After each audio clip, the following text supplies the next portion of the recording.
thinking about some of the most important issues in life, such as God and salvation and all the rest of it, while dealing with plague, while dealing with the constant threat of invasion, while dealing with all sorts of, even dealing with terrible weather. The 16th century is often referred to as a mini ice age.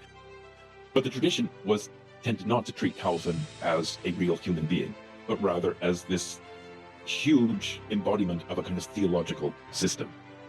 What I found the letters allowed me to do was to at least see something of the human person. And what I saw was... What was John Calvin really like? In this thought-provoking segment with Dr. Bruce Gordon, preeminent Calvin scholar as well as a biographer, he discusses his initial impression of Calvin before writing the biography, and how his understanding evolved. Was Calvin really the domineering reformer he's often portrayed to be? Or was he a man navigating a fragile position in Geneva, relying on a network of support and theological compromise? Dr. Gordon shares why Calvin can't be understood apart from his context. 16th century Geneva, fragile alliances, political tension, and even environmental hardship. This candid discussion reveals the human side of Calvin. No superhero myths, no villain stories, just a man in the thick of a chaotic, transformative time. I hope you enjoy.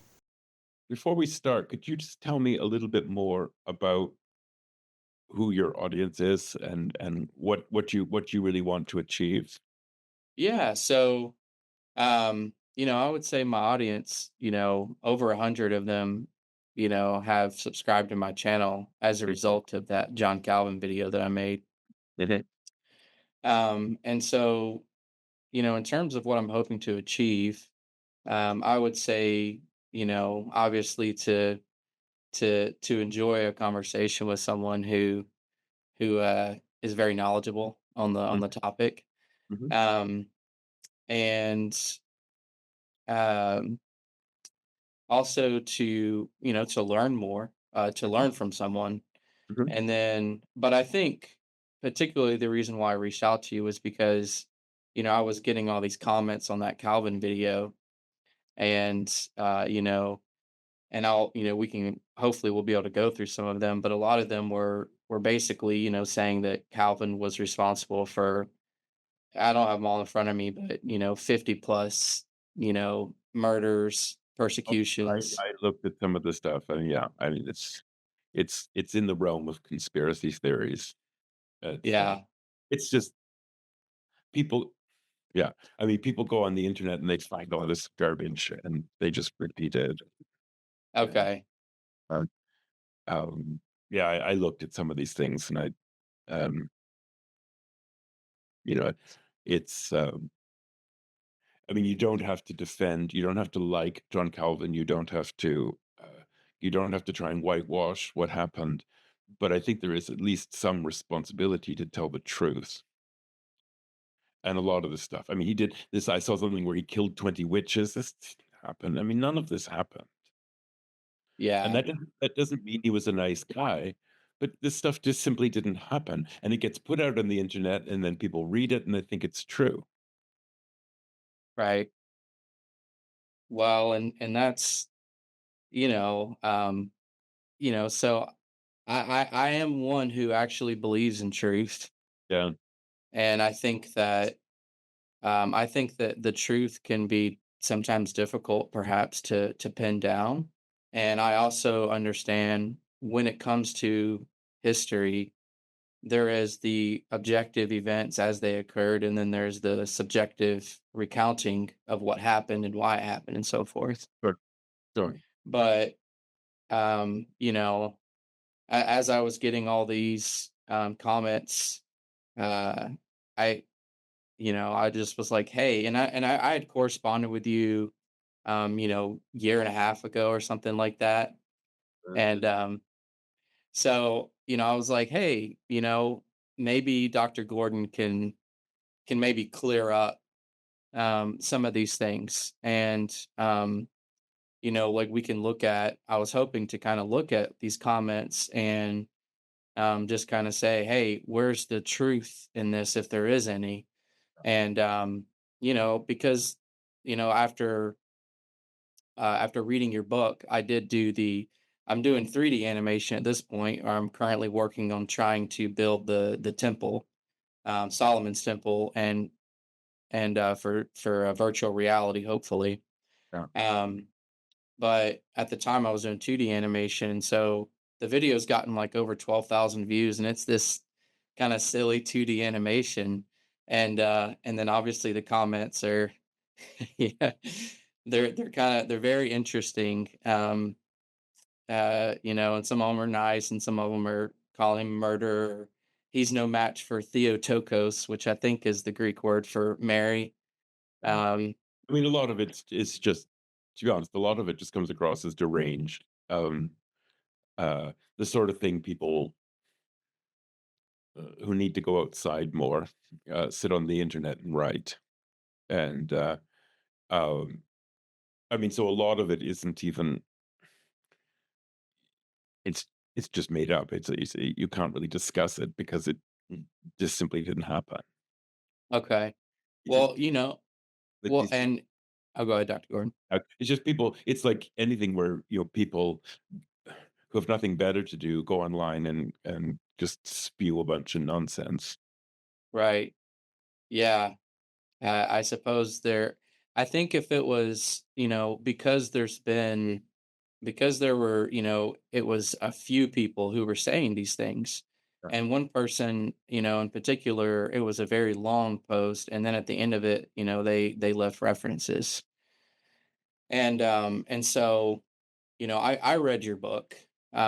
It's the only biography that I've read on Calvin. Um, and I remember you discussing Servetus.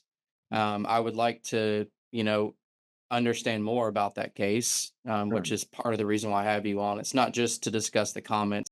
Yeah, that's kind of what I'm hoping to do. If that, I don't know if that answers your question. Sure. That's fine. That's fine. I just wanted to get a sense of this. Yeah.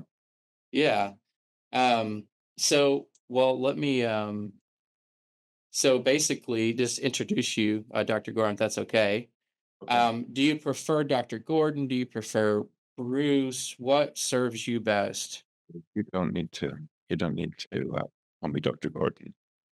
Okay. What would you just call you Bruce? Yeah, that's fine. Okay. Okay. Always want to respect that. Made that mistake in my graduate program one time with a professor of mine, and um, so I always want to ask to make Some sure. people, people feel differently about it. It really. I'm happy with that. Okay. Well, Dr. Gordon, and or Bruce, um, Titus Street, professor of ecclesiastical history at Yale University, a native of Canada. Bruce Gordon taught at the University of St. Andrews in Scotland, where he was professor of modern history and deputy director of the St. Andrews Reformation Studies Institute before joining the Yale faculty in 2008. His research and teaching focus on European religious cultures of the late medieval and early modern periods, with a particular interest in the Reformation and its reception. He is the author of several books, including Zwingli, God's Armed Prophet, where Dr. Gordon offers, according to one Amazon review that I read, deep pleasures, an honest, detailed, restrained, and thoughtful analysis of a complex figure. He also authored a book from the Lives of Great Religious Books series entitled John Calvin's Institutes of the Christian Religion, which looks at the reception of Calvin's institutes from the 16th century to the age of YouTube. He is the author of Calvin, a biography of the Genevan Reformer, and the Swiss Reformation, which was a Choice Magazine's outstanding publication in 2003.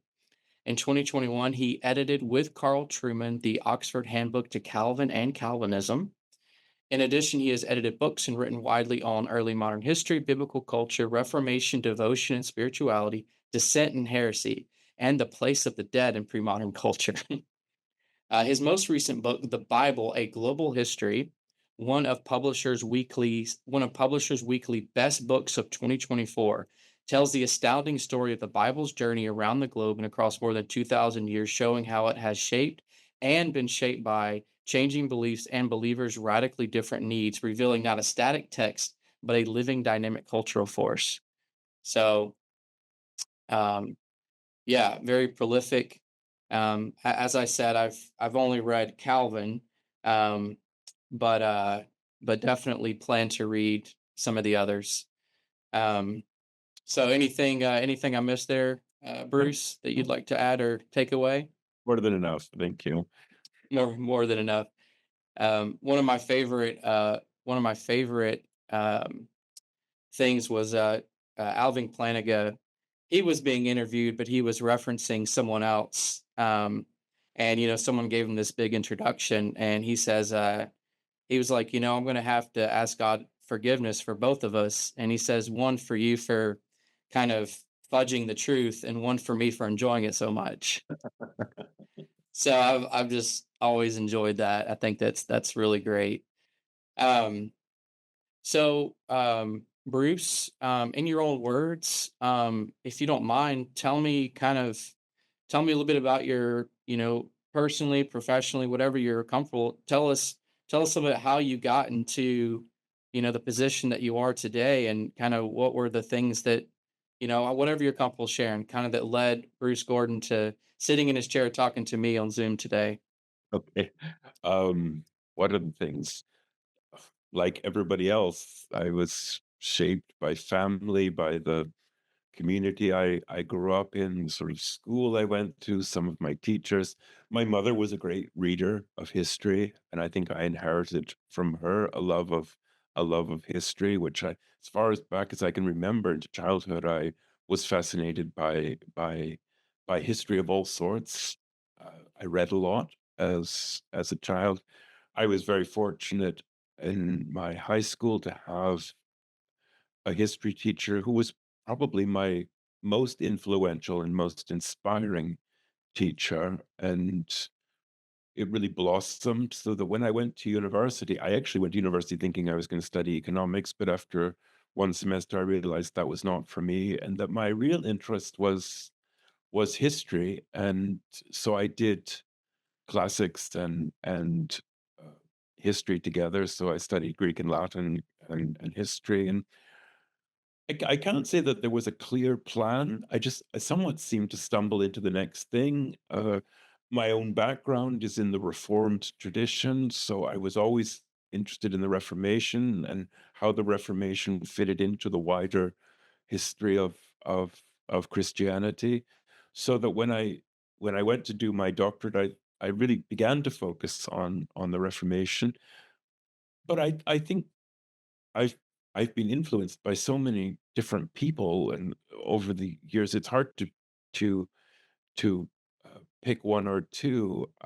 I've just been very fortunate to have had teachers and colleagues and students who have put questions to me that stimulated uh, lines of research, stimulated my reading, stimulated conversations. I've just been extremely fortunate to have people who have helped me think about what it is that's most important for me and how I've wanted to commit to pursuing those areas of interest. And probably what emerged out most clearly was trying to understand the Reformation as not just a sort of beginning point of Christianity, which is what I was brought up to teach, that the Reformation saved the church, rediscovered the Bible. Luther was this great hero.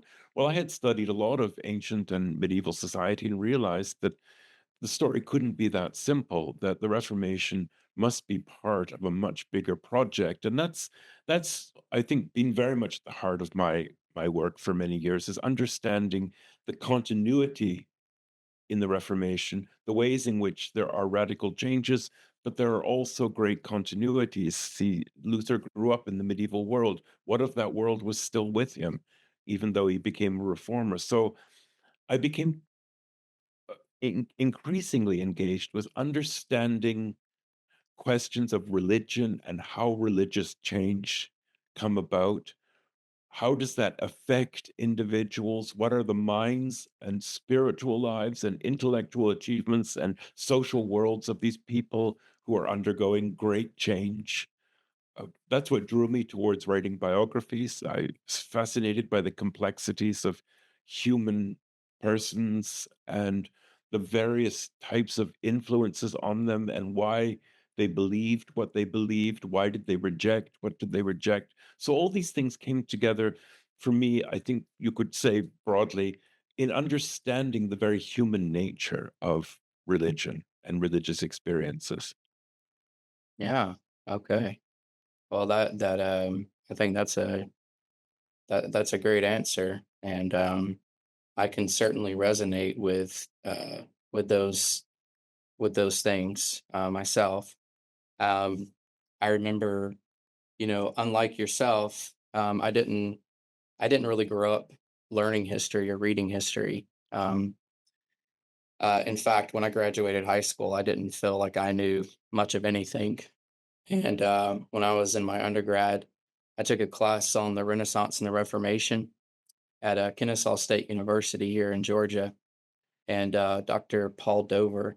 And and at the beginning of the course, he wrote on the board the term ad fontes in Latin, to the sources, to the fountain, to the source.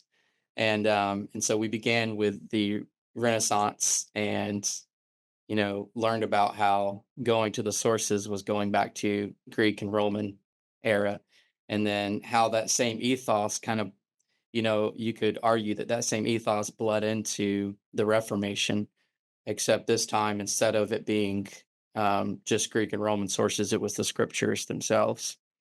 Um, and by the end of the semester, realizing that theme of ad fontes and how it really ran through the Renaissance and the Reformation, it was just it was like wow, you know. And past that point, I've just been just a student of history, and the medieval era is fascinating to me, and the Reformation is, I mean, it just gets my heart pumping.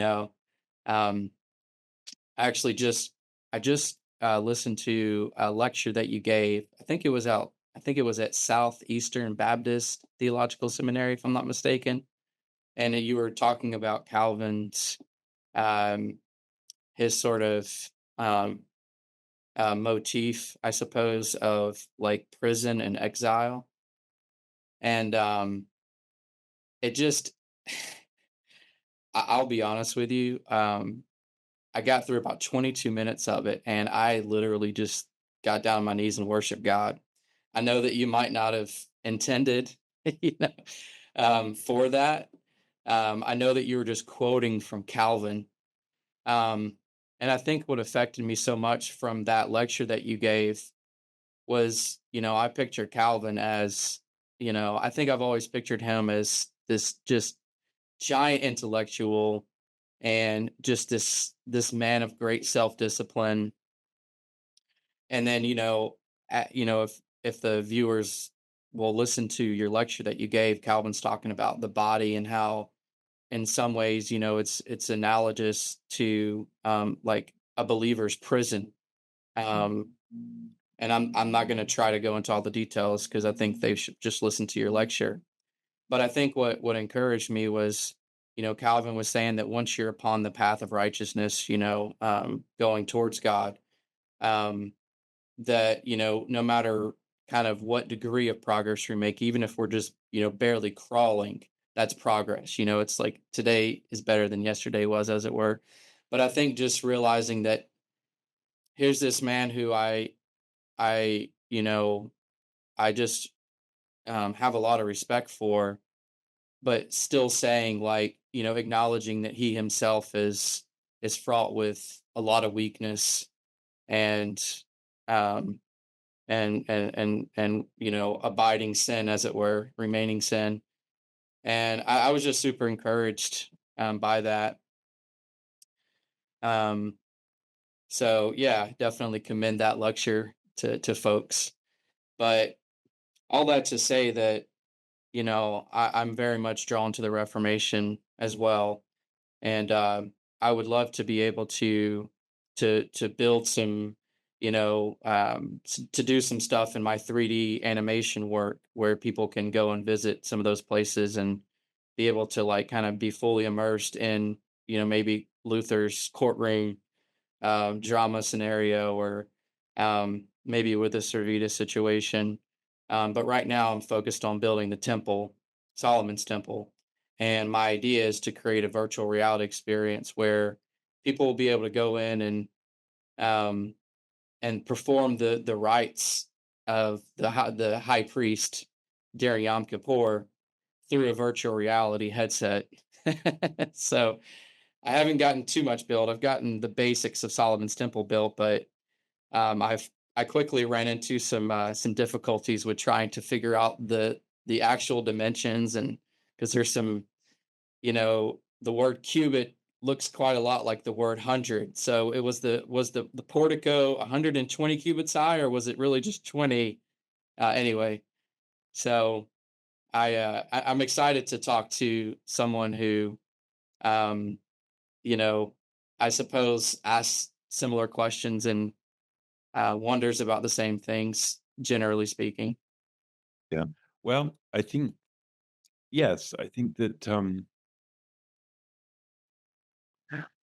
when was 2009 was the anniversary of Calvin's birth, and I was approached by a publisher to write a life of Calvin, and my reaction was that, well, I didn't really know that there was much new to say about Calvin. There was a figure that I think people felt that they knew. What was I going to do that would change that?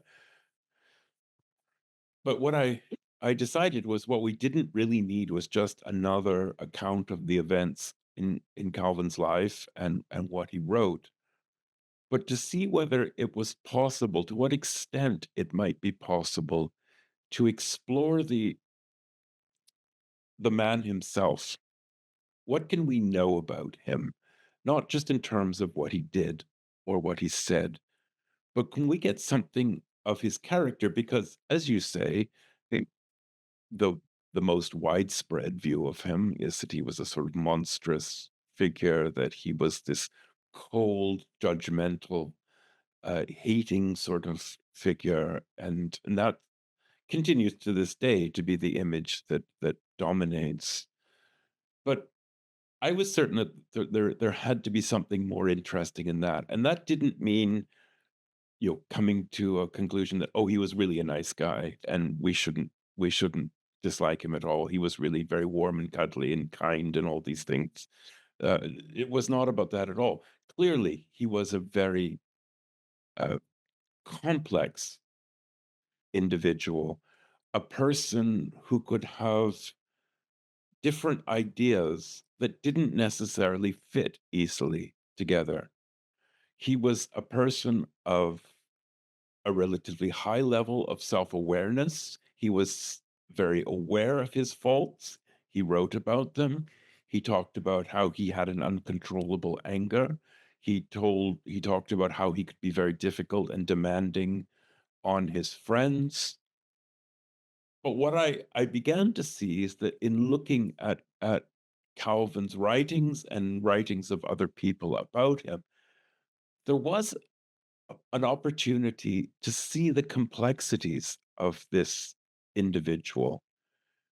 And doing that did not mean excusing or trying to make, as I say, into somebody more likable, but to try and find the real humanness with all its fragility and its brilliance, the terrible and the good, which exists in varying degrees in every person, and try to understand how that helps us to understand what happened. And that was the journey I was on that led to the kind of books that I wrote on Calvin, which is in no way a whitewash and has not been read as that, but seeks to say, okay, we hear all the stories, we hear all the same things repeated about him. What does it look like if we really look at this person, what he said and thought and what others said and thought who knew them? What kind of picture do we get then? And that's what I was trying to do. Would you say that would you say in that case that the book was more of a psychological biography? Well, that's always been a dame. In the 1950s, there was a famous biography of Martin Luther written in terms of contemporary psychiatry, and the book was rejected by most historians who said that psychohistory had no place in real. But um, my view is that there is actually been a lot of. I'm not an expert in psychiatry or this. It would be foolish of me to try and import that sort of language into the work. I'm not qualified to do this.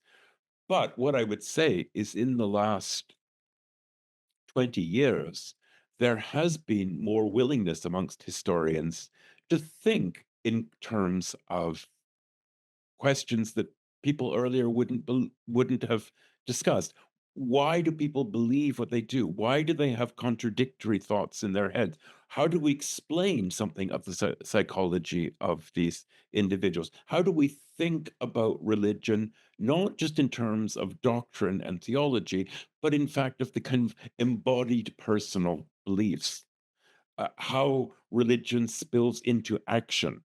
So not just treating it as theology and not just treating it as um, um, sort of outward forms, but understanding what what are the relations between us as human beings and our beliefs and our actions and what we think. I think historians have been much more open in the last couple of decades to asking those sorts of questions. And I think it's been extremely fruitful. I think it helps us to humanize the past. One of the biggest problems, and I see this with my students year after year, they're wonderfully curious and interested, but one of the big challenges they face is understanding that these figures, whether 500 years ago or 1,000 years ago, were human.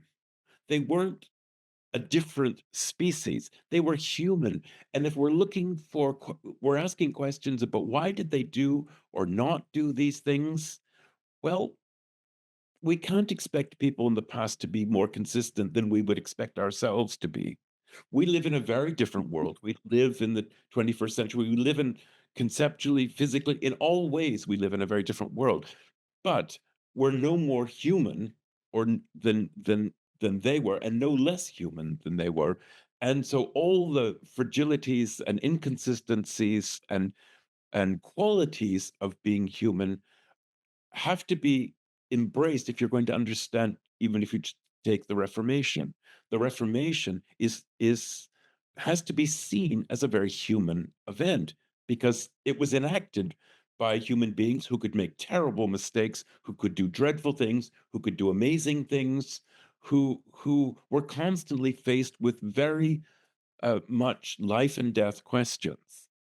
So it's not the Reformation isn't just about abstract ideas. These people lived the consequences of what happened, and they died for what happened.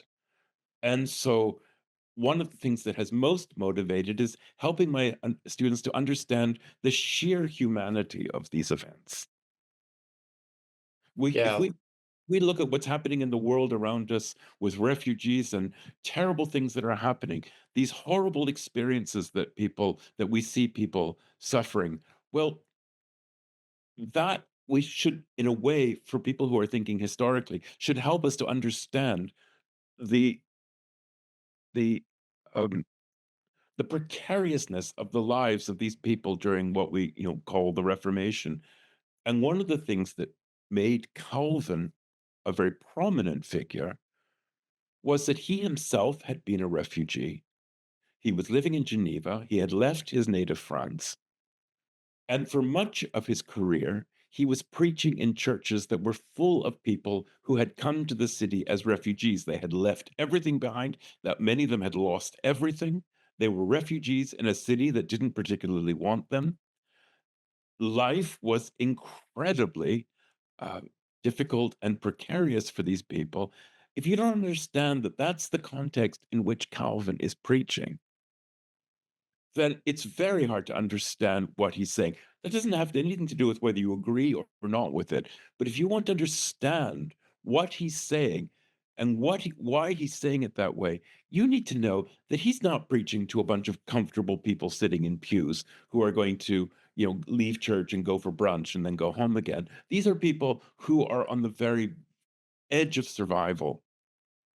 They've lost everything and they're in a place that doesn't really want them. You need to understand he's talking about issues like exile and persecution to people who have lived it. And he has lived it himself. And if we don't understand that, we will never be able to understand the period we're looking at. Yeah, and so I think part of what you're getting at there, Bruce, Dr. Gordon, is is the importance of when we do go to study history. Um, it sounds like we need to be a little bit cautious or slow in pronouncing judgments or moral indictments upon historical actors, without truly looking into their context and understanding their motives and the situation itself. Is that fair to say? Absolutely. And it's really important, at least for me, that we don't confuse what we're doing here. As you say, understanding people in their context, the world in which they lived, helps us enormously to have a better understanding of what people wrote, what they said, what they preached, what they. And without that context, we can never really understand that. We remain at a distance. But doing that is not attempting to excuse them. It's equally irresponsible to say, well, that was the 16th century, so that was okay then. That's not what a historian does. The historian explores all the different facets of what happened to understand why these things were done, why these things were said, whether they were horrific or amazing, to understand why this happened. But being able to explain why it happened in the context of a particular period is not saying, oh, well, that's just fine. That's we can understand that they did these things. They persecuted uh, the Jews in the 16th century because they understood that Jews had rejected Christ, and therefore that's why they did it. So that's okay then. So that's what it's exactly not. It's not doing this so somehow we can find excuses for what happened. It's understanding things historically is so that we can better understand this period and understand our relationship to it. So I think you're absolutely right. If we simply approach it by being judgmental, then that's not doing the work of a historian. The work of a historian is to understand a period in the terms that it understood itself and be able then to explain it to our times. And that's not an act of just making something palatable to us. It's helping us to understand it, how we are different. But that can go in different ways. We might say, well, we've lost something of what they had. We've actually lost many of the good things about what they've had, but it gives us a clearer, more thoughtful relationship to the past rather than simply judging people or praising them out of any kind of context in which they lived. And this is I think students are are very eager to do this, but it's a big challenge to approach a society in the past not and not be sort of judgmental about it and but rather to seek to make informed decisions that allows us to understand more fully, but to recognize that understanding more fully is not to say, oh, it's just okay. Gotcha. Yeah. Yeah, it's I know I think I know for myself, I tend to approach the world as I assume that I understand a lot of things about how the world operates and those types of things. And I think recently I've sort of started to question everything, question all of my assumptions, not all of them, or else I probably couldn't function, but question a lot of things about not history per se, and this what I'm talking about, but in my regular everyday life. Why do people do the things that they do?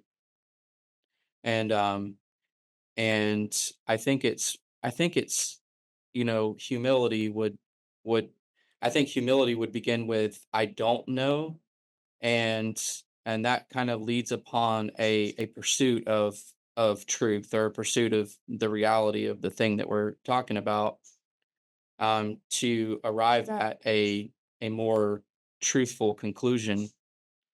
And um and i i see this not just with people reflecting on things in the past, but also in the present. We might see a situation and we see the very end of the situation and we think, oh, and I'm making no political statement when I say that sometimes, you'll see police officers being recorded and you see them doing something brutal to someone that you would consider brutal, for example. And then you would think, oh, that evil police officer, how dare they? And yet you didn't see the beginning part of the aggressor, doing things that he, if you did know about, you might think to yourself, well, the police officer is actually being merciful, considering the context.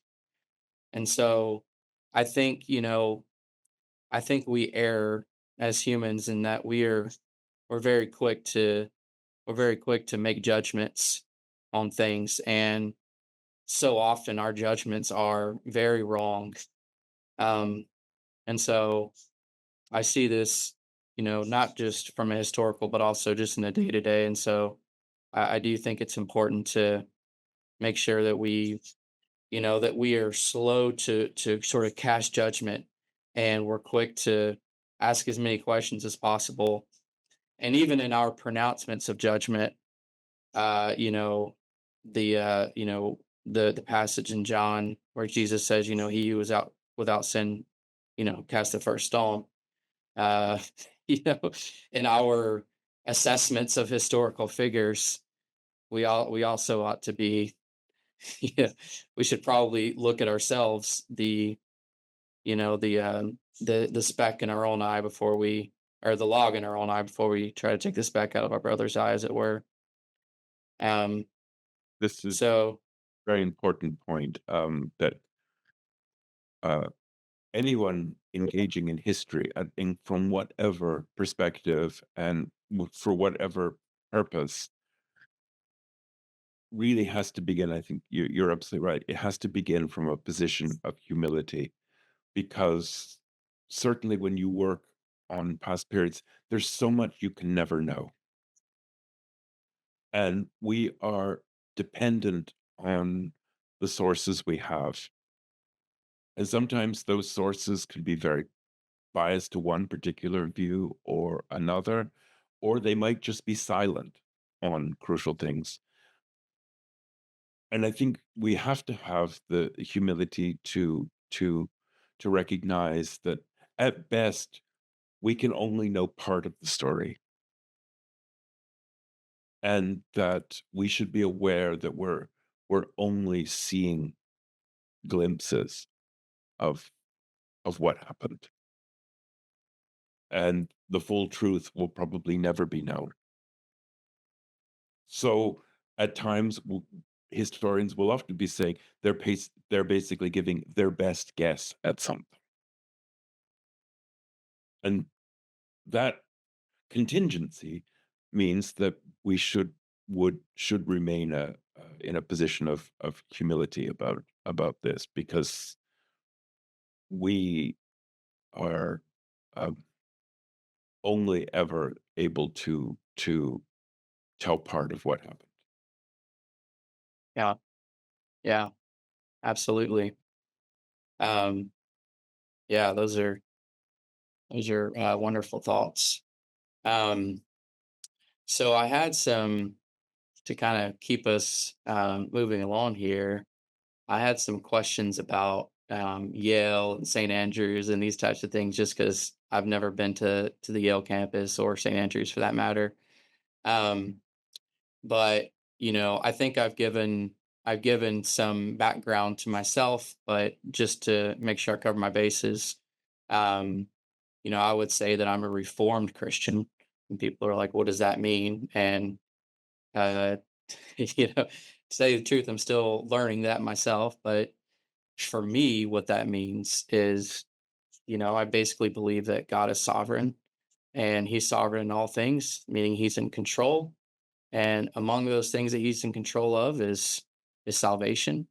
And so I believe that God can choose some to be saved and choose not to save others. Um, I acknowledge the tensions in those beliefs and the difficulties, and but I tend to adhere to that. I'm drawn to the academic side of things, and hence why I was drawn to Dr. Gordon's biography and to Calvin himself. I created a YouTube channel to share what I've learned, to share what I learned from a Christian perspective through creative and compelling ways. So I mentioned I'm a 3D artist, but the Calvin thing was 2D. So I created the biography of Calvin in July of 2022. It has over 12,000 views, and there's been many comments as well. Um, and so I brought Dr. Gordon on the show to teach us more about Calvin, the Reformation, and to respond to some of the comments as he's comfortable that I've received regarding Calvin, especially in his role with Servetus and other reports of Calvin's involvement in the persecution and murder of dissenters. And so Dr. Gordon has been kind enough to come on and help us with these things.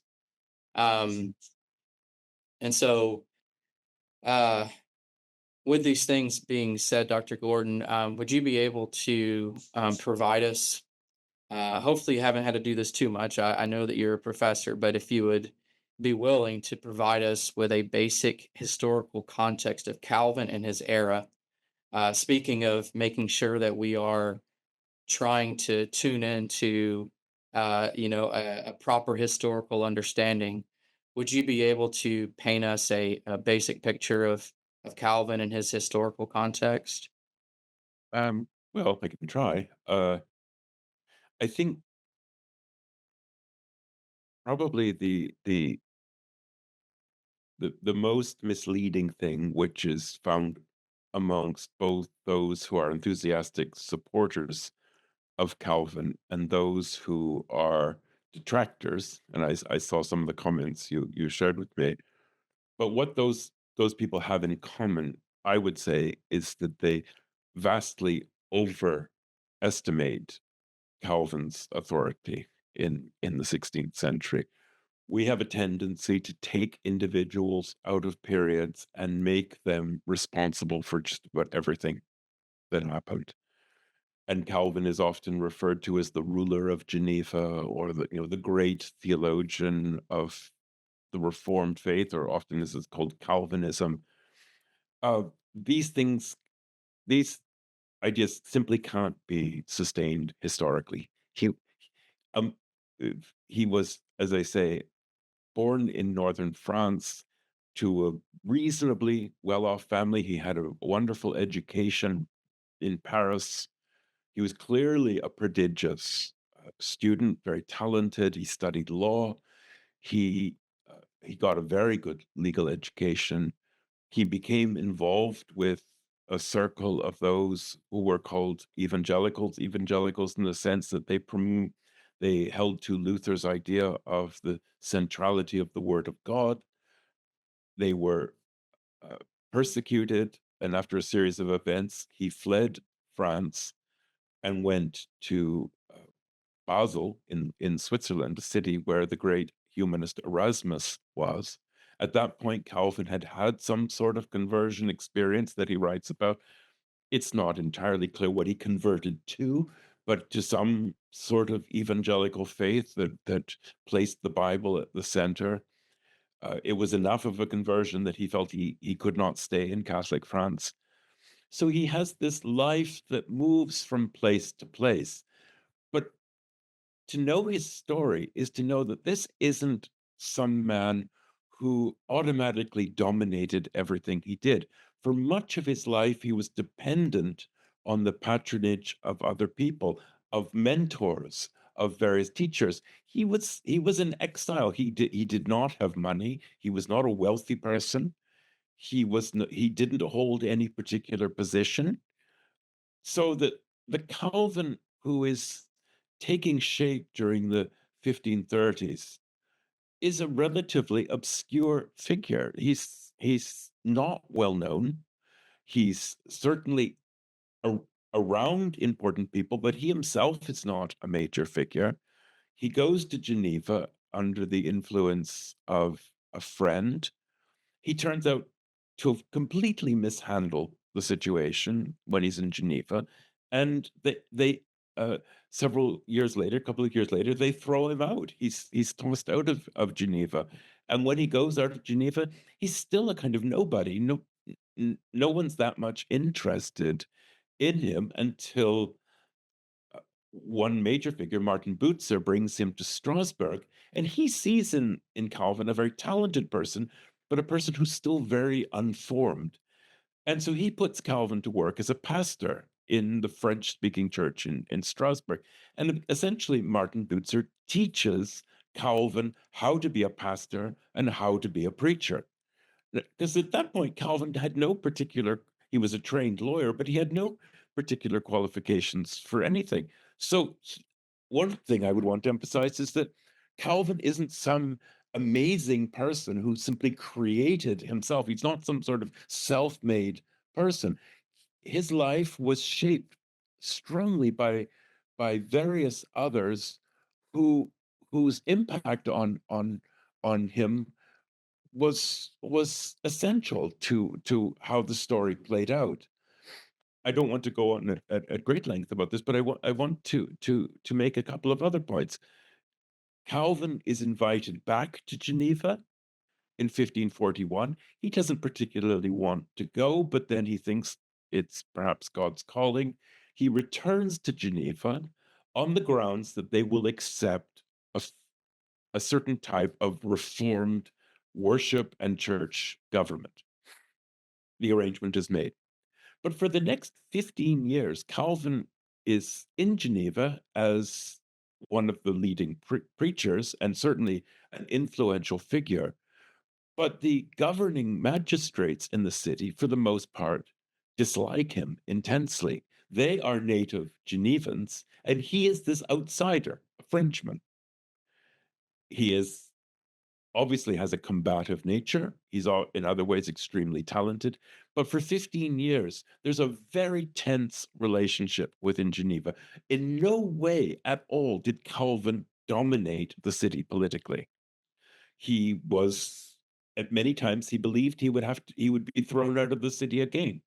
So, on the one hand, he is this person who's becoming a successful author through the writing of his major work, The Institutes of the Christian Religion, which are going through various editions. His influence is significant, but he's not dominating the city. And on the wider theological world of he is very closely connected to other people, many of whom he sees as his superiors. The reformer Heinrich Bullinger in Zurich, the reformer Philip Melanchthon in Wittenberg, very close to Luther.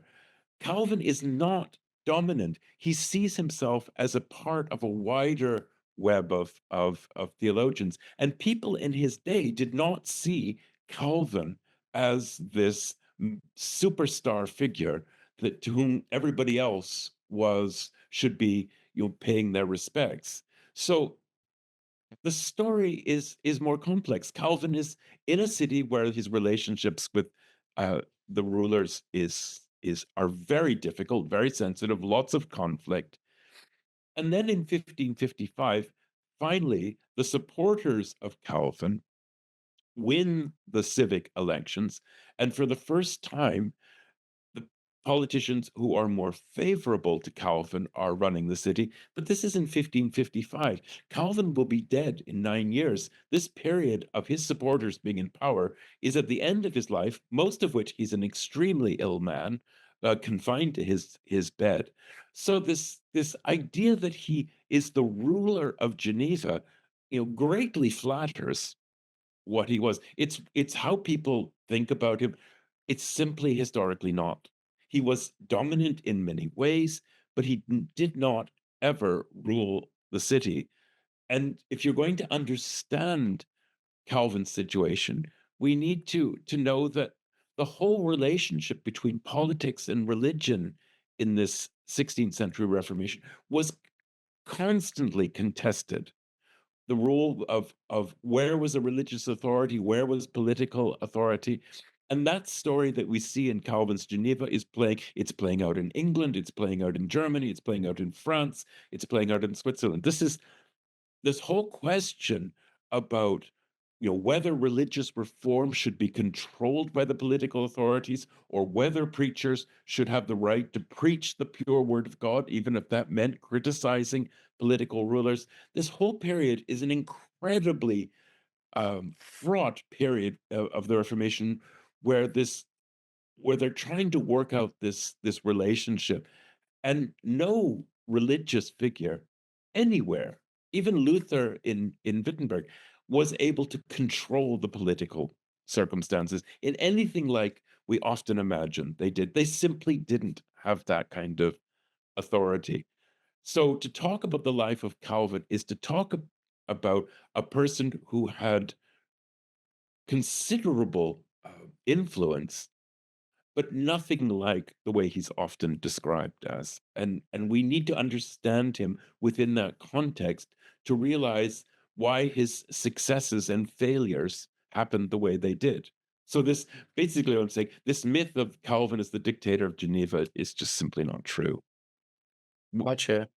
And that has Uh, nothing to do with whether you like Calvin or not. right, right, right. So, Dr. Gordon, before you wrote the book on Calvin, I imagine you have a lot more historical knowledge of Calvin than I do prior to even writing the book.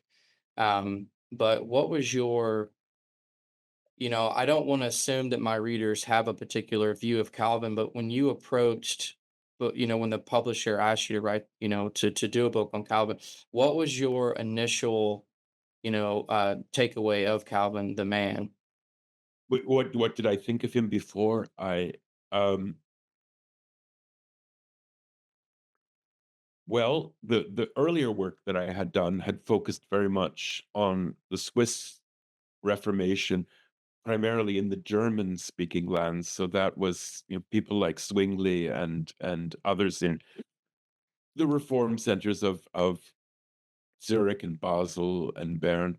And what I had already had been clear to me that work was that Calvin was not the dominant figure of his time, and that he was very dependent on this network of theologians and others that well, we can talk about Servetus later, but Calvin essentially his situation in Geneva was so fragile that he needed the support of these other centers of the Reformation, and that he often had to compromise with them to keep that support. So I knew that, and that's but writing the book made me realize that to talk about Calvin was not to talk about this individual on his own, but somebody who had a whole web of relationships that made it possible for him to do what he did, but at other times made it impossible for him to do what he wanted to do. So that was as when I spoke about doing the biography of Calvin, I said to the press, this cannot be about John Calvin himself. It has to be how John Calvin existed within a large group of figures, and that his life, his teaching, and everything about him cannot be understood without understanding that he was very dependent on other people and for their support. And had he not had that support, he wouldn't have survived. So basically, to there couldn't be the story of Calvin the Superman. Gotcha. Yeah. I think that's a great point. What did you, as far as Calvin the man, because I feel like there are, yeah, as you were describing your your your conceptions about Calvin before doing the book, or you know, there were certain conceptions that you had about Calvin, th- and so it kind of informed how you wanted to approach the biography. Where to your point that it wasn't just Calvin the man, but Calvin within a very specific historical context and so forth. But what were your preconceived notions about Calvin himself? In terms of, I feel like there's sort of a presumption that he is and he's argumentative. He is, he's, I don't know, uh, he can be degrading towards others or something like that. But what were those notions that you had about Calvin before you did the work? Because it seems like, if I understood you correctly, you had a particular, when you were doing this biography, it was obviously getting Calvin within his historical context, but it seems like part of that was to help people to understand him more. I don't know if it's just his actions and his words, but just his psychology, perhaps. Um, that that if you don't understand the World, historical his world. context, then what's that? Yeah, it's trying to give people a sense of his world and how he lived within that world. And to avoid anything like a kind of triumphal notion of this great reformer uh, in the kind of Protestant hagiography, but rather to say, "W- what was Calvin's world like? And from that, what can we know of what he was like? And then how does that allow us to put together the pieces of what he wrote or what he preached with the world of 16th century Geneva or the wider world of 16th century Europe, or what was happening in the Reformation at that time? And why would he have argued with these people? And why would he have aligned with those people? Why did he reject this? Why did he do that? And what happens when you try to see that through the lens of the world in which he's living? What kind of story does that give you? And it goes back to what I was saying before. What it gives you is a much more human story. It's not a world of superheroes or supervillains. It's a story of very talented, often remarkable people, but people doing and acting within very, very uh, difficult circumstances and having to make decisions without or with very little knowledge of what was happening beyond them. This is there's no mass communications. So if you're in one place, it can be several days before you can hear what's happening in another place. So they're having to make decisions. What is it like to live in that world and to be, for someone like Calvin and those around him, thinking about some of the most important issues in life, such as God and salvation and all the rest of it, while dealing with plague, while dealing with the constant threat of invasion, while dealing with all sorts of, even dealing with terrible weather. The 16th century is often referred to as a mini ice age. They had terrible weather. They had terrible crop failure. There was great destitution, great poverty in the rural areas. These things all belong to that story. Calvin or any of these people didn't exist in some room where they sat there thinking theologically while the rest of the world went on without them. They were in that world. Calvin walked on the streets. People occasionally dumped where they would dump their human waste into the street. This is this, and there were stories of people, pissing at him. This is the world he lived in. There's the famous story that that the local Genevans who resented this Frenchman would do all sorts of pranks. He was even thought to felt at various points that he needed armed protection. It was just, you can't separate that out from all the rest of it. It's what happens when you try and put all those pieces together? What story does it tell? Would you say, Dr. Gordon, when you were approaching this work, were you sort of aware of, you know, what people say about Calvin, and uh, whether it's, to your point, a praiseworthy account of Calvin or villainization of Calvin? Would you say that in your work you really try to, you try to get a clearer picture by placing Calvin, directly within his context, and in that regard, we could, when you understand him in his context, then you can more easily make sense of the man, his works, his actions, etc.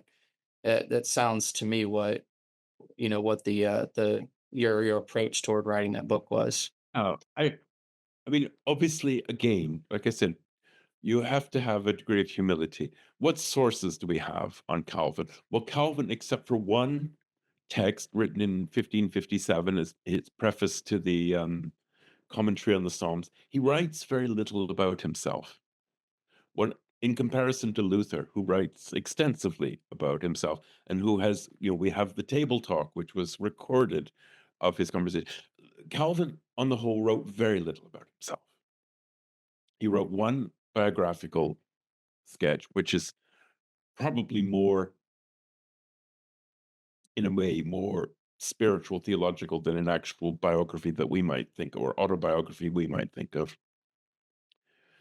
Um, when I took on doing the biography, I avoided reading a lot of other biographies of Calvin, and of course there are many. And I thought, well, I want to see what would happen if I just went at this material myself. What story comes from it? And I put a particular emphasis on a source that people didn't traditionally make a lot of use of. I spent a lot of time reading his correspondence, his letters, both letters to Calvin and by Calvin, but also letters written by people to other people about Calvin. And I found the letters extremely revealing. I found in his correspondence, particularly with his friends, Calvin was prepared to be a little less guarded about himself in admitting his faults, admitting where he made mistakes. But at the same time, he could be very demanding of other people, and he could say some pretty horrific things. And you could find within the same letter very different sorts of things being talked about, almost like he was changing moods inside this letter. And so it just began to think. And as I read more and more about this, I got to this sense of a person who could who could flame up into rage, who could be then to a certain extent apologizing for himself, who could be quite insightful on his own character, and then say something else. I just the correspondence opened to me that Calvin was a person of many dimensions, and that these aspects of his character didn't necessarily fit with each other easily. Well, you could say that about any of us. But the tradition was tended not to treat Calvin as a real human being, but rather as this huge embodiment of a kind of theological system. What I found the letters allowed me to do was to at least see something of the human person.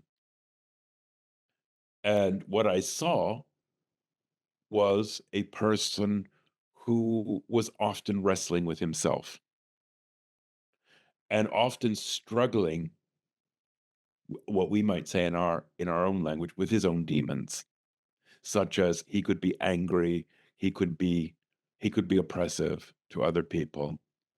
But then he could equally write something extremely moving to someone who had lost a child, or this is this it wasn't an either or. This was the same person. And you found in other places remarkable passages where he was willing to compromise on certain issues, offering pastoral advice to people that who were in difficult circumstances about how they could realistically deal with so he could be extremely pastoral, and that other times he could be denouncing people. Um, he there was a very moving correspondence with one of his youth uh, friends from his school days who had stayed in France and had stayed Catholic, but his son, who was Catholic, was coming to Geneva. And after long years of no contact, this man wrote to Calvin and said, "My son is coming to Geneva." And Calvin wrote back that he remembered his friend fondly, and he knew that they were separated by religion, but that he gave his guarantee that he would look after his son. So there's that side of it. There's the person who mourned deeply for the loss of his wife and only child. And then there's the person who could write fiercely denouncing someone you thought was his close friend. All of this was true. And you realize there's no one-dimensional Calvin here. There is a person who, without doubt, whether you like him or not, was incredibly intelligent and was a dominant, somewhat charismatic figure. But this is a person who was also at times at war with himself and very aware of some very serious flaws. So I found the correspondence at least opened the door for me to see something of that. Gotcha. Yeah, well, definitely read the book if you're listening. It's a great book, as you can tell from Dr. Gordon's recounting of the motivations. Um, I think I think it was very well done, and the motivations behind how you did it make a lot. It makes a lot of sense, and thought it was super well done and very helpful. Um, but in terms of carrying on with, so you've given us the sort of it's really hard to paint a complete historical context, but you've done a good job, I would say, in terms of helping us to understand. It's very important for us to try to wrap our heads around the relationship between the church and the state in the 1500s, especially with the onset of the Reformation. But even before that, um, from my perspective, the relationship of the church and state is that, if you are espousing heresy, um, you're essentially, the reason why that's so dangerous is because you're really threatening the very stability of the entire society, because so much of the society was built on, religion. And so, if today I say, oh, there is no God, um, that's not really seen. And this is a kind of a whole separate discussion as to what, how do we currently think about the relationship between church and state? Um, that's a whole different discussion. Um, but I think that it's fair to say, whatever your position is on that and the proper role between church and state, I think it's fair to say that if I'm in America 2024, if I said that there is no God, um, I don't think that the state would see that as, as a real threat to sort of our social, the entire social glue of our society unraveling, and therefore the need to exterminate me. Whereas I think probably in Calvin's day it was a lot more closer to that. yeah, it's almost impossible to draw uh, to make a direct comparison between contemporary society and the 16th century on this point. First of all, in well, to take the in the Reformation, there wouldn't be anything like the modern notion of a distinction of church and state, and that's uh, they, because the church was was seen as the whole of the community. We, living in America, we're used to, first of all, uh, churches being in a way like a shopping mall, endless versions of them. You just go down the street and you can see, six different types of churches. That world didn't exist at all in it. The Reformation ultimately brings about that world, but in the 16th century, there's no notion of kind of multiple forms of church. And that's difficult for a modern mindset because religion is not something you have options. Today, you have endless options for whatever your religious views are, or if you have no religious views, you are free to choose whatever would to believe or not believe as you, and it's of no consequence really to the rest of the community what you believe, unless it's dangerous or subversive. But in terms of believing or not believing, that's today that's regarded as that's your choice. That's not the view of the 16th century, as you suggest. It's not the view of the medieval world. Religion is not a matter of choice or options or kind of lifestyle pick. Religion is the whole of society. And coming out of Zurich, the beginnings of the Reformed tradition, which is the world that Calvin inherits, is that the church is the same as the whole society. So that means that all who are in the society are at the same time in the church. And so there's no separation of church and state, but there's a separation of what's called spiritual authority and temporal authority. A temporal authority exercised by the political rulers. But their primary goal is to ensure that true religion flourishes within there. It is the role of the church to preach the word and to perform the sacraments and all the rest of it. But the two are together. And so that's that's one idea that's very different. And you raised the issue of heresy. And this is again requires us to get outside of post enlightenment thinking. And that is there's no there's no idea in the 16th century of personal choice about what you choose to believe or not to believe. There is the articles, whether you're Christian, or sorry, whether you're Protestant or Catholic, there are accepted articles of faith. And those are seen as the non-negotiables of the Christian faith. If you deny those articles, you are setting yourself outside of the church.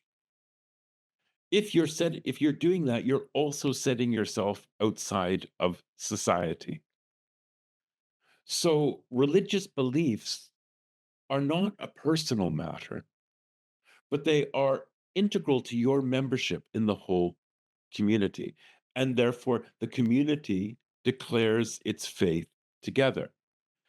What the Reformation in both Protestant and Catholic inherits from the medieval world is the idea that heresy it undermines the very community of the church because it's not just a wrong opinion, it undermines everything that's sacred about that community. It's like a cancer in the body.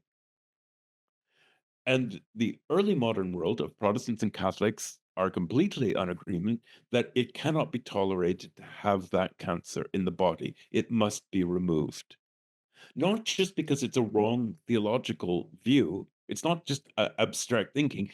They're actually seen, and I think you made this point, they're actually seen as heretical ideas because, of course, they are the presence of the demonic in the community. They are infiltrating the community. They threaten the very life of the community. So it's both a political and religious necessity that they be removed. So that there can be no toleration of aberrant views as we might see them today as just differences of opinion. That world simply didn't exist. And if we try to impose our modern ideas on the 16th century world, all we're going to say is, gosh, weren't they intolerant?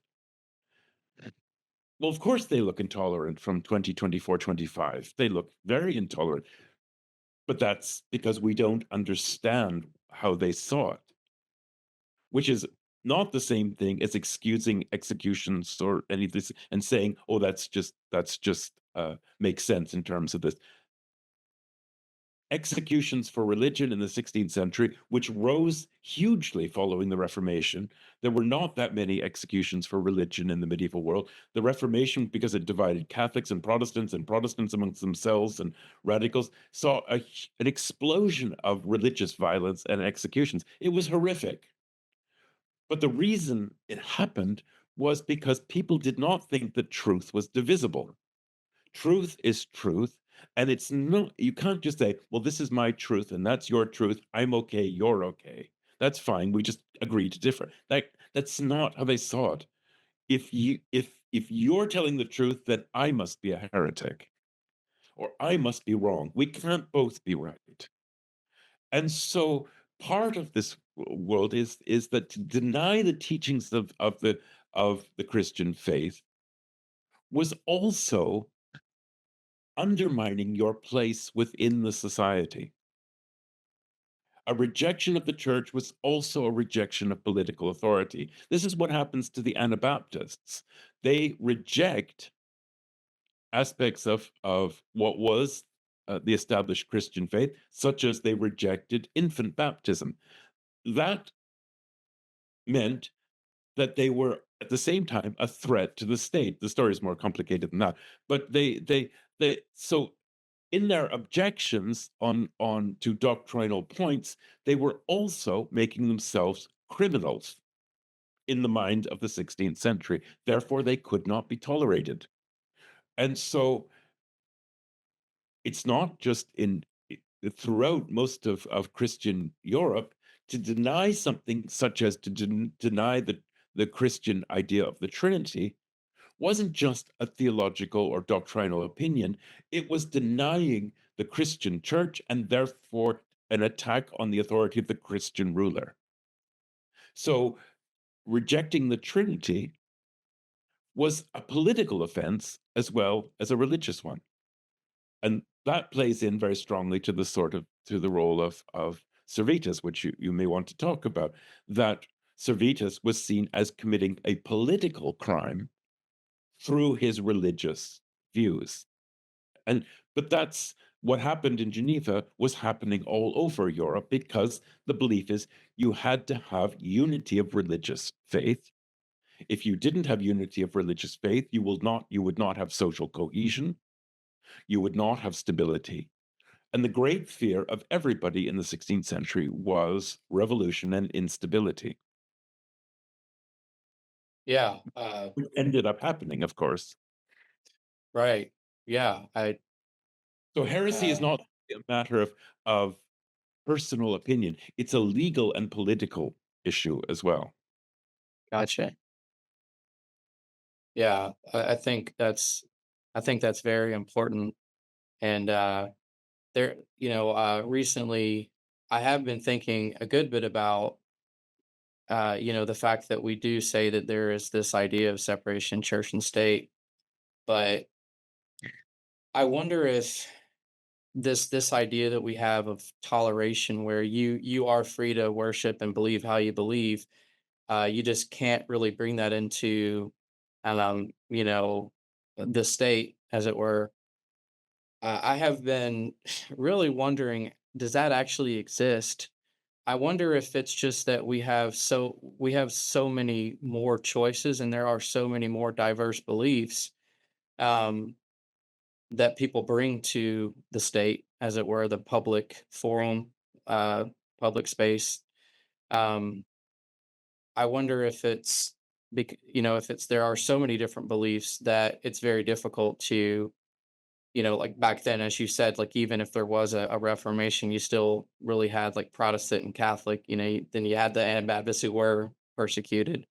Um, but I wonder if it's because there are so many diverse opinions that we are able to coexist in a quote separation church and state society.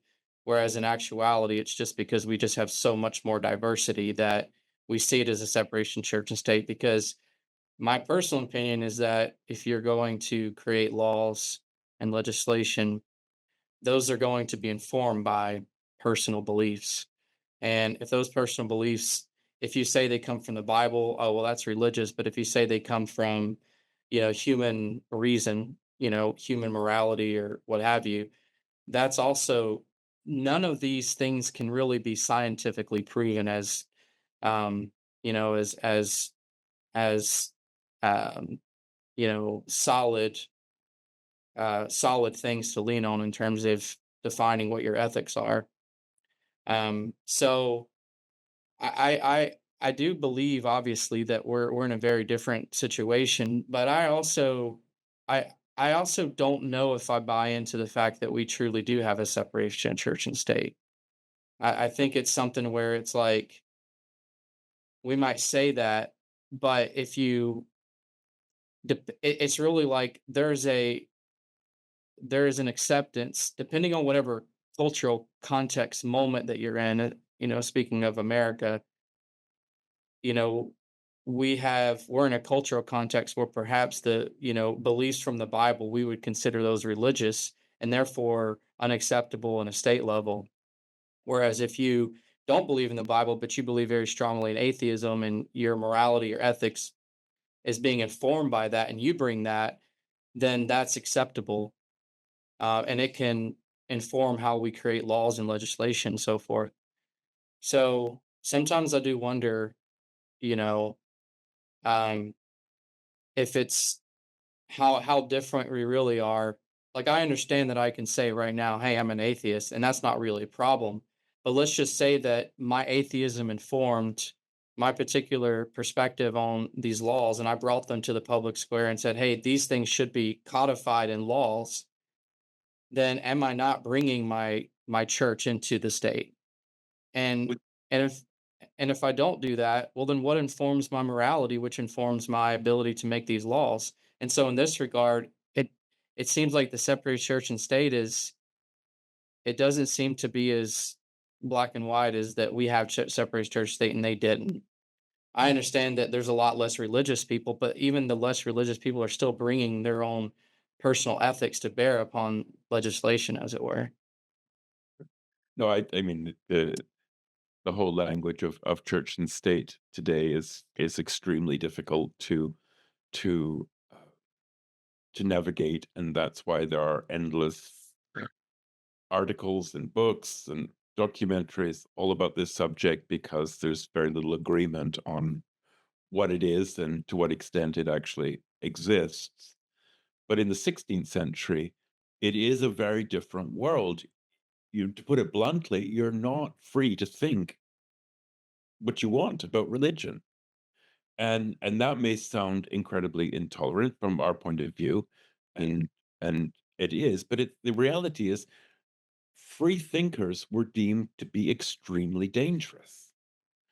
In Calvin's Geneva, he calls them the libertines, but that's just this the whole that sort of language is found everywhere. Free thought was thought to be subversive and and a threat to true religion. And in the 16th century, it's really impossible to make much sense of what happened unless you realize how important it was for everyone, whether they were Catholic, Anabaptist, Protestant, Lutheran, whatever, how important it was that your faith was the true faith. And of course, they define it in very different ways. But what holds them all together is this belief that what they are searching for is the true faith. And that their belief is that that true faith is the one true faith. And therefore, if you have a true faith, the others must be false versions of that. And of course, the consequences of that in the 16th century are enormous, as I've already mentioned. You have a steep rise in persecution. You have a steep rise in religious refugees moving around Europe. You have a steep rise in executions. You have a steep rise in religious wars, whether in France, Low Countries, later in Britain in the 17th century, all over. Suddenly, religious wars are everywhere. And at the root of it, I would argue, is this belief, is these conflicting claims to true religion. Everybody believes you have to have true religion. The problem is they couldn't agree on which was the right version of true religion. And they knew that if one had the true religion, the others had to be false religions. Now, that may seem strange for us, but that's how they saw it. And so we might say, oh, they were fanatics because they believed this. Well, that again is, to our modern eyes, yes, they appear like this. What they believed is that they were true followers and that they were pursuing what was necessary in order to preserve the true faith. Now, the consequences of that, as I say, were horrific. The Peasants' War, the anti-Semitism and persecution of Jews, and in other parts of Europe of Muslims. The Reformation was a truly violent age. It unleashed enormous violence precisely because it mattered so much. Everybody was desperate to find the truth.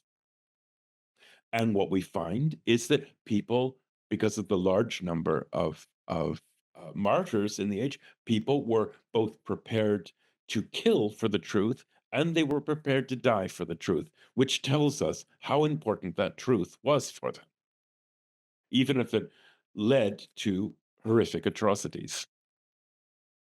Yeah. This is, and of course, like in any age, it's not like they were all totally religious, pious people. There are lots of, you know, uh, uh, it's a human story. There are lots of people who are acting for purely personal gains. There's lots of people who are doing truly dreadful things.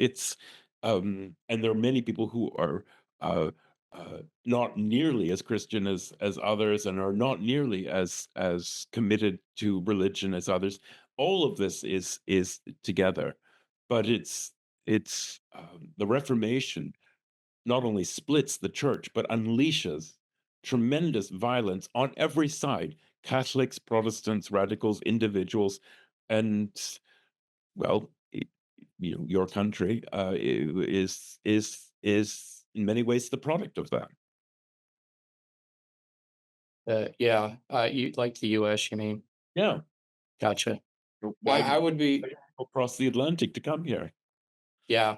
I would be very interested, once, maybe we can have another conversation, but to kind of to really trace that, and as you say, the US being a product of that, and to understand kind of the evolution of that idea of the church and state and where we currently are, and to just continue that search of those things. Uh, but as we continue on this, if you don't mind, Dr. Gordon, for my listeners, for myself to be reminded, can you help us? I know people zoom into the Servetus affair, and I think that's probably the most popular, most famous one, and it's the only one I was aware of before these YouTube comments. made me aware of just so much brutality by Calvin's hand. I say that facetiously because it sounds like that's probably not the case, and I would love to hear that. But can you give us a basic overview of Calvin and Servetus, and just to kind of help us to understand, what happened? Sure. Yes, this is, as you say, it tends to be the one thing people hear about Calvin, um, and that goes right back to his own time in the 16th century when Servetus was executed in early 54. Um, Immediately, stories spread across Europe that Calvin had put to death this man, and for 500 years, uh, that story has very much shaped Calvin's reputation in the 19th century. All sorts of books were written about Calvin and Servetus. That story continues to this day, and it remains debated. I can give you the version which I adhere to, which is not intended at all to say Calvin is innocent. Calvin played no role in this. But the story, as you might imagine, is more complicated than people often know. The story begins in 1553, in the summer of 1553. Michael Servetus, who was without doubt a truly brilliant individual, he was a Spaniard who was trained in medicine, was an amazing linguist. He translated the Bible. His medical discoveries and writings are remarkable. It's often maintained that he understood the circulation of the blood long before it was later claimed that in the 17th and 18th century with Harvey, he he was clearly an exceptional individual. But what was also clear was that he had quite radical religious views. And Servetus traveled quite a lot around Europe, and he was a bit of he was extremely controversial figure amongst both Catholics and Protestants. He was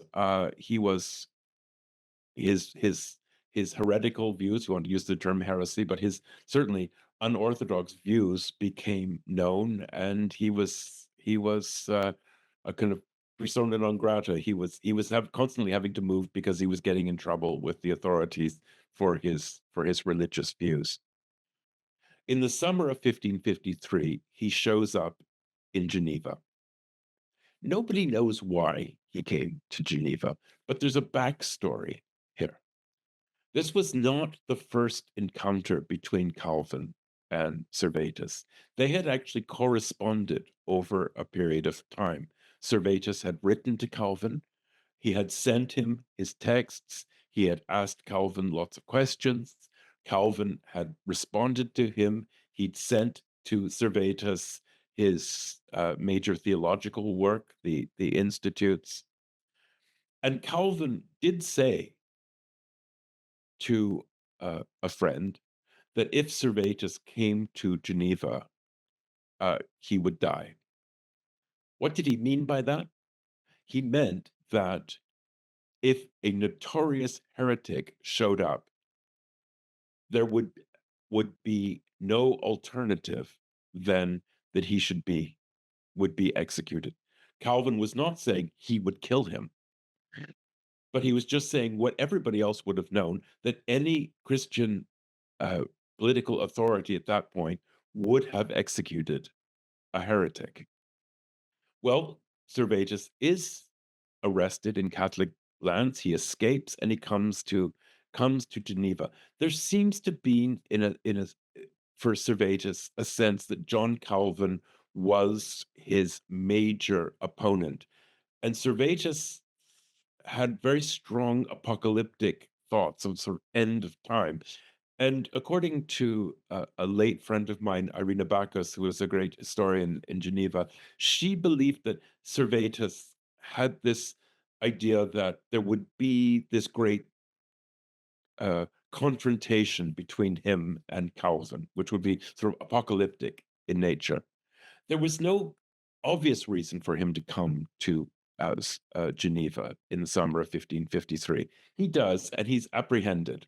And there's some suggestion that Calvin was played a role in informing the magistrates that Servetus was there. He's immediately imprisoned. Now, there's more to this story, which is in 1553. Remember, we talked about earlier that Calvin, for most of his life in Geneva, lived with ruling magistrates who were very hostile towards him. In 1553, Calvin was not in a very good relationship with the political rulers in Geneva. He was the most well known of the reformers. He had an international reputation. His works were widely read, but in Geneva, he was a very problematic figure and very controversial. And so the magistrates realized they had a problem. They had this notorious heretic in their city who had been arrested, who had been pursued by both Catholics and Protestants in Europe. And they realized they were going to have to do something about him. Some said they should just throw him out of the city. They didn't do that. They appoint Calvin as the most senior pastor in the city to engage in a theological examination of him to determine whether he is a heretic or not. Servetus is kept in absolutely miserable circumstances in prison in Geneva, which is the fate of most people who were put in prisons in the 16th century. And Calvin had a series of interviews with him, which are documented in investigating Servetus's theological views. Now, this gets into a complicated story. Clearly, the two men did not get on very well. Calvin was absolutely persuaded that Servetus was a heretic. In due time, Calvin makes the report to the magistrates that Servetus is indeed denies the doctrine of the Trinity, amongst other things. Now, as I mentioned before, such a denial of such central Christian teachings was a a not just a theological problem, it was also a legal problem. It was illegal to have such views. They It was an offense to deny this one of the central doctrines of the Christian faith. And so Servetus, in being guilty of heresy, had committed what we would call a civil crime. So the question was what to do. The magistrates in Geneva seek the opinion of other Protestant churches. They write to Wittenberg, they write to the other Protestant churches in Switzerland, asking for their opinion of what should happen. All of these churches write back and say, or not just churches, sorry, the political authorities in the write back and say, he is a heretic, he should be executed. That execution this is what we would do here. So the Genevan magistrates take this advice from the other churches and decide that Servetus will be executed.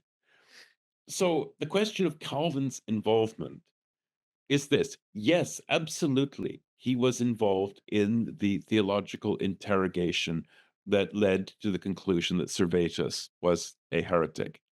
He was not, because he was a pastor in the city, the decision to find Servetus criminally guilty and to execute him was entirely that of the magistrates.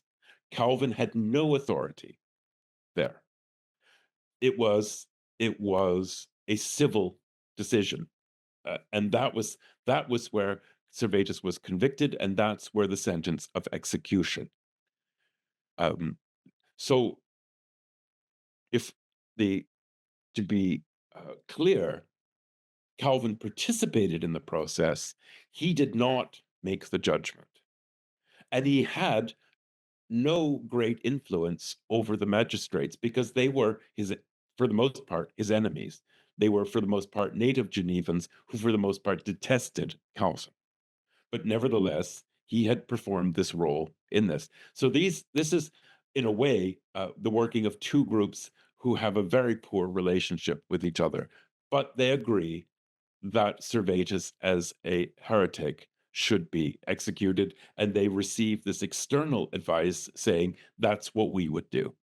He is put to death. Calvin expresses in a letter to Farel, his friend, this hope that Servetus will be executed by the sword, which was considered far more humane than the way heretics were usually executed, which was burnt alive, which was the most horrific way for anyone to die. And it had been widely practiced. It was practiced in England in the 1550s. Thomas Cranmer, the Archbishop of Canterbury, is burnt at the stake. It's all over. Burning at the stake is the traditional way of executing heretics. It's a kind of symbolic representation of what's thought to be their eternal fate in hell, that they will burn. Calvin expresses the hope that there might be some clemency for Servetus, that he would be executed with the sword, which would be very quick and obviously much less painful. He has no control over that. Servetus is executed. The story spreads quickly across Europe. It's a horrific story. Any story of someone being executed is horrific. The story of Servetus, his books are burnt with him, and that he is and he is that he dies, but then Calvin's opponents quickly embellished the story to say things like, well, Calvin was at the execution and he was laughing. Well, I mean, these are all apocryphal stories which are added to it, but essentially there is a wide network of people who dislike Calvin for a variety of reasons, who circulate stories which make Calvin responsible for this execution. And so that's been the debate ever since, is, did he himself kill Servetus? Did he murder anybody? As far as I know, he never murdered anybody. But was he part of this? Was he part of the process? Yes, absolutely. Does this make Calvin a nice person? No, it doesn't. But it is saying we need to know what actually happened. And Calvin had no ability to make up the mind of the political rulers. They disliked him. They did what political rulers in almost any part of Europe at that point would have done, and that is you execute a heretic. And it's out of that incident that we start to get the debates about toleration. But that's another issue, because toleration, as it starts to be discussed with figures like Sebastian Castellio and Calvin, is toleration in a very different form than we understand it now. So Calvin is deeply involved in the Servetus case, but it flatters him to say that he was able to kill Servetus, or that he did kill Servetus. That's just simply not. That's not true. And the best book, if your readers are interested in, is written by one of the most wonderful historians of the Reformation of the 20th century, a man who was himself a pacifist, a Quaker, and committed to religious toleration. Roland Bainton's A Hunted Heretic, the story of Servetus. It's the best book to read on that. Okay. Yeah. And he gives you, this is a man who all his life was committed to religious toleration, but he tells the best account of Calvin, and he's no fan of Calvin. but he gives the best account of it. I think thank you for explaining all that. I think it's telling that you know the magistrates, as it were, as you said, were no fan of Calvin's at that time. And I think that's pretty telling in terms of what might have been Calvin's involvement. Um, so so yeah, I'll leave this up to you, Dr. Gordon, but there it wasn't just Servetus in the comments. There were other people mentioned. Um, if you would be open to it, I can read to you the specific people mentioned or the specific comments. If it mentions Servetus, I think we've addressed those. But if there are these others, it's totally up to you. If you're kind of the place where you're saying, look, I know nothing of any other involvement with any other person, then we don't have to go through them. But if you're interested, I could read to you Well, at we least. can do this. I think what might be more helpful is for people to understand that, first of all, execution was widespread in the 16th century. It was a natural part of the judicial system. Executions were generally public. They were uh, spectacles that drew large audiences. Uh, Execution was just a natural outcome of this. This is part of the brutality of the 16th century. Execution was often, we think of the witch hunts, but just even for theft, even for fairly common criminal acts in any part of 16th century Europe, execution was, or dismemberment, or something equally horrific, was a normal part of the judicial system. Many people were executed in Geneva as part of that legal process. The church played a role in this, that it would be involved uh, uh, in many cases of um, relating to the lives of ordinary people. But the church itself could not pass any judgment of execution. It's always carried out by the magistrates. And so when I read the comments of that I saw here, I think people are confusing that because something happened in Geneva, they're assuming that Calvin made it happen. And that's just not the, you know, I'm not here to defend Calvin, but I can say pretty clearly Calvin didn't kill anybody. Certainly not. He was a very frail man for most of his life. He didn't kill anybody. He was not able to have anybody that I know of put to death. He didn't have that sort of authority. He he participated in cases where he would present evidence, but all executions in Geneva, however horrific we might find them, were carried out as part of the legal process of what we would now call the state. And Calvin did not control the state. And so, and this is the same in across Europe. These executions are being carried out, for the most part, by judicial process. And so I read some of the comments. Somebody talked about him killing 20 witches and things like this. I mean, that's just things that circulate on the internet. The only question I would have for basically any of those questions is, please tell me where your sources are that are not just something that's been repeated on the internet. Because there's no point discussing these apocryphal stories. It's not in any way to whitewash Calvin by saying he simply had no authority to do that. Um, he just didn't. Whether you like him or detest him, he didn't have that authority. But all sorts of stories were circulated because there was a huge effort amongst his opponents, of whom there were many. and for good reason. Many of these people opposed him.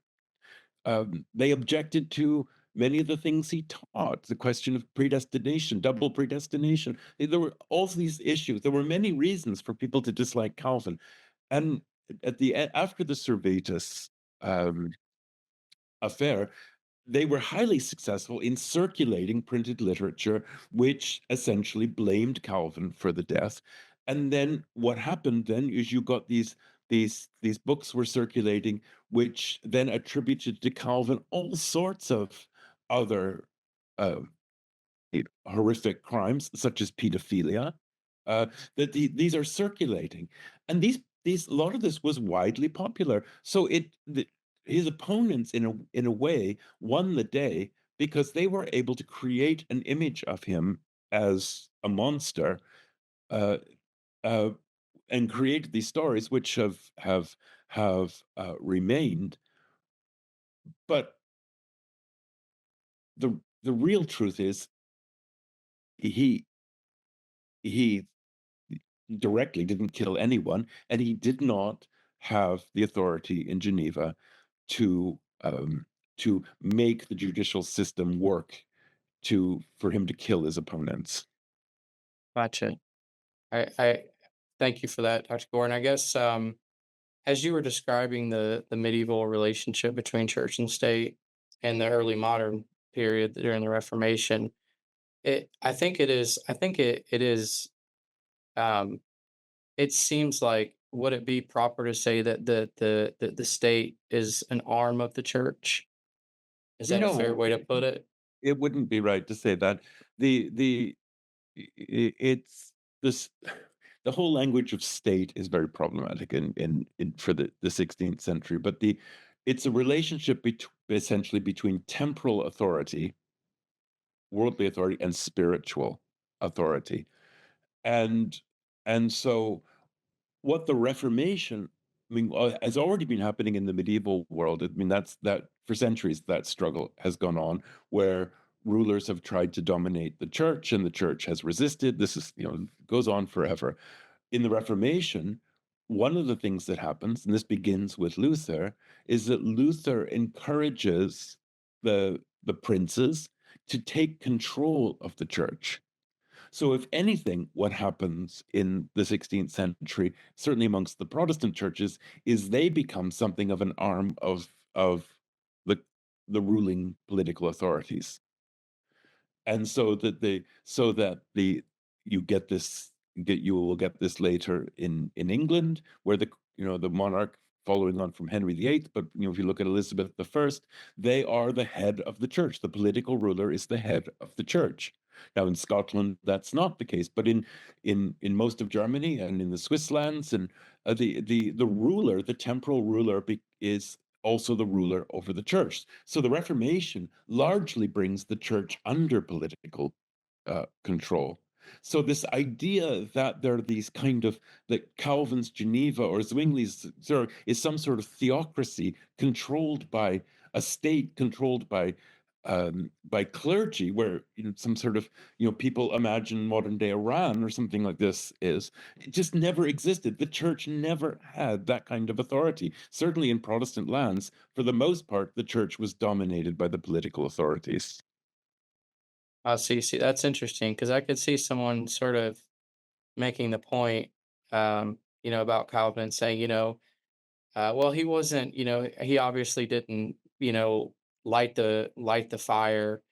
He didn't swing the sword, but he, I could see the argument, especially if historical references are not, um, yeah, and I don't know all the references, but if let's just say that there was no such thing as that, and people are making those claims, and there's really I could see them, no historical precedent for making those claims. I could see them still claiming that Calvin is indeed responsible, not just for Servetus, but for these other characters, even though he might not have, you know, um, pronounced the judgment himself, but he maybe pressured the magistrate, or he wrote, ferociously, or he did these things to get them to move in a certain direction, and therefore he is responsible for these executions.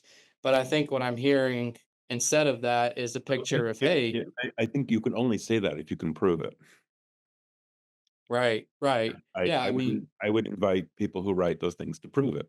yeah, well, and what I mean though is if they're not being right, like let's say that they couldn't prove it through the historical sources, and then you're just you're being dishonest. But I think what I'm saying that, apart from a really credible historical source, if they still want to stick to, hey, he's responsible for these things by pointing to, dubious sources, as it were, I think that the argument here is like, hey, especially in Protestant lands, it was actually the opposite, where the temporal powers really, you could say that the spiritual powers are not an arm of the, I don't want to use that language, but where they almost had more authority in those areas, especially in Protestant lands. So that's number one in terms of determining whether Calvin's involvement in these things. And then the second aspect is the fact that his relationship with the magistrates, especially, at the time of Servetus, and I don't know the others, but was before, a more favorable magistrate came into power.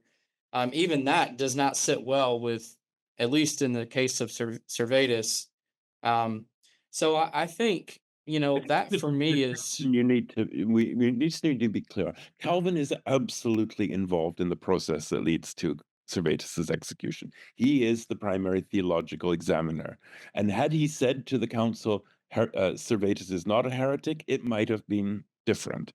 But he was absolutely persuaded, as just anyone would be, who had that, because Servetus clearly denied the Christian doctrine of the Trinity, amongst other things, that indeed, so he's where there's by no means is anyone saying he's not involved in this.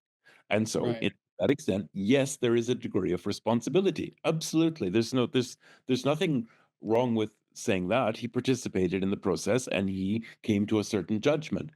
What people where it breaks down is he did not have the authority to either decide for the execution or to carry it out. right, That was it passed out of his hands at that point. right, And and that's not excusing him. It's being absolutely clear that he's part of the process. We just need to be clear on what part of the process he was involved in and what part of the process he was not involved in. right. And I think it's important for the Servetus affair, as well as for any other, like I said, there was especially one comment where there was a list. I mean, and the person provided references. I haven't checked into the credibility of any of the references, but I think it's just really important to keep these things in mind, as you are obviously the historical references and the credibility of them are of central importance. But even beyond that, we do have a better contextual understanding of the relationship, with the magistrate in that time, and um, and so I think that's really helpful. And that is history.